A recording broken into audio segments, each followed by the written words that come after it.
Good evening. The word of the day is aim. I was sitting here thinking about a story I heard once about one of my great uncles. If you've ever sat around outside in the summertime, you might have seen some bumblebees that would just kind of buzz around in the air. They'll just kind of pause and buzz there a little bit and then fly a little ways and fly off and fly off. One day, my dad and some of his brothers and a couple of their uncles were just sitting around talking, and they got out one of their 22 rifles to see who was the best shot.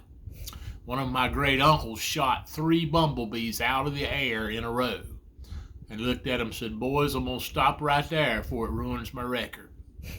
That kind of reminded me of another story. There was a young man who was just 12 or 13 years old, and he had got a 22 rifle, and he was out trying to shoot a squirrel. They were going to have squirrel for dinner.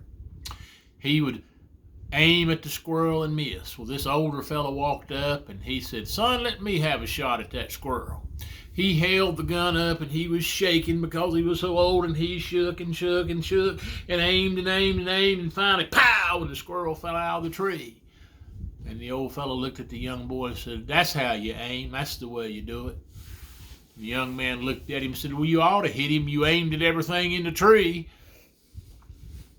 Whatever you're aiming at, I hope you can hit your mark, whether it's a goal you want to reach or something you want to achieve. Make sure when you aim, you hit your mark. Have a great day.